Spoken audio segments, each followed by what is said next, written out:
I came home early and found my sister and husband in my kitchen wearing nothing but their birthday suits, so I just left and haven't been back since. I can't move. If I move, it becomes real and I have to accept what I saw and think of what's next.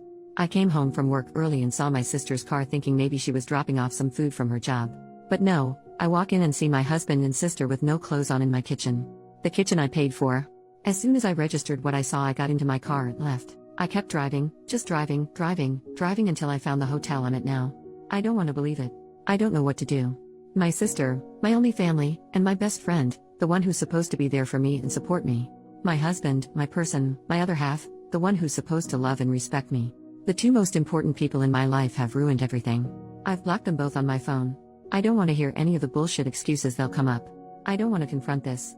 I want to go back to this morning when everything was fine. Update, 3 days later. Sorry for not replying to comments and not updating. Things have been hectic. I didn't think I needed to explicitly say this, but when I said I saw them with no clothes on, yes, I meant they were butts out and screwing in the kitchen. I admit mentioning that I paid for the kitchen was odd and kinda funny. But anyone that knows me knows that the kitchen is my pride and joy, so yes, when I saw my sister and husband screwing in my kitchen, it stuck with me. And yes, they did see me. When I got to the hotel, I cried for a few hours and then I just wanted to tell someone, anyone. The two people I would talk to when something happened in my life were the two I needed to talk about, and it was 11-something in the evening, so I wasn't going to disrupt my friends' evenings and burden them. So instead I came to Reddit thinking not many would see it. The response I received was overwhelming though. I want to say thank you to everyone that sent me kind words and advice. Thank you so much for all the virtual hugs. I know I hardly commented, it's because I had so much to think about and do. I appreciate all the love and support. There was so much amazing advice given in the comments, although a lot of it was American-based. I still appreciate it. But one thing I did see a lot was to unblock them and keep the texts and calls as evidence, so I did do that. After posting in another good cry, I knew that I had to get my crap together. I didn't have my sister or any family to help, so I had to do it myself. I started researching what my next steps were. In the morning, my friend called me saying my sister contacted her wondering if I had been in contact with her. I told her what happened and she very kindly offered her spare room and her day off work to help me sort stuff out. I called in sick at my job and my friend helped get things done. I got in contact with my friend who works at a bank and she helped me start sorting my financials. My friend also found me a lawyer to consult with. After my phone consultation with the lawyer, I was so overwhelmed.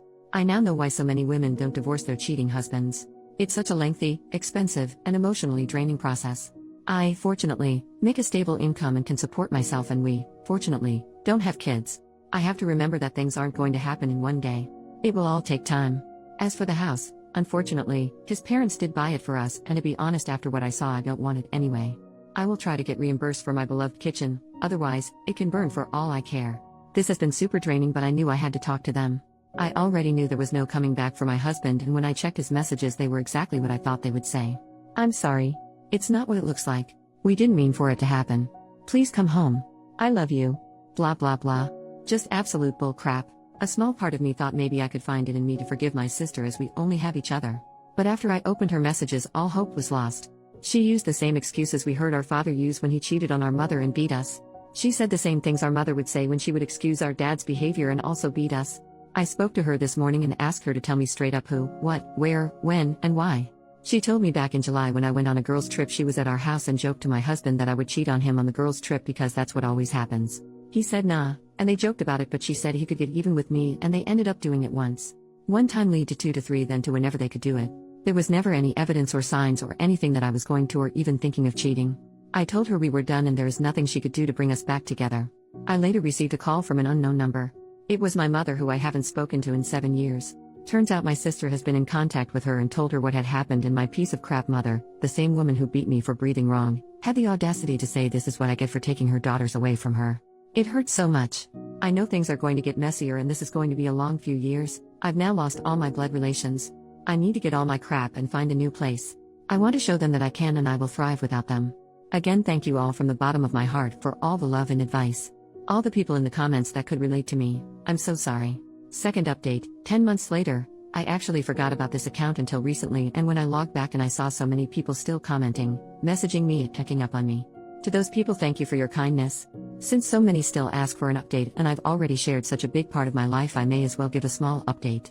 Back in October, my life was in chaos, but I was determined to soldier through it and show them that I can make it without them and succeed.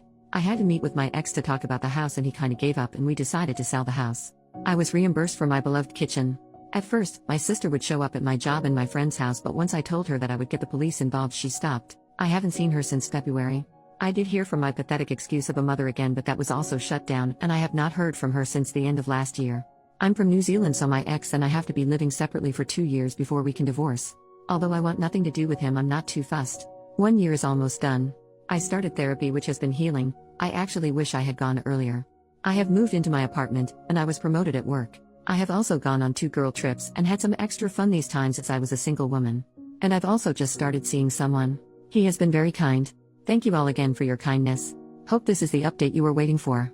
New update, 1.5 years later, I'm officially divorced. Hello, it's been a while. I still get messages and notifications asking for an update, so this will be my last one most likely. I am officially divorced. It took a while, but I got there, and my ex-husband had 2 years to accept it and not fight it. I've got my own house, a nice kitchen, a cute mature man on my arm, friends who treat me like a sister should, and a job that respects me. I'm happy and couldn't care less where my biological family are and what they are doing. I am enjoying the wonderful summer we are having in New Zealand and living my life. Thank you all for the support. All the best. Here's a picture of the beach I'm at while typing this.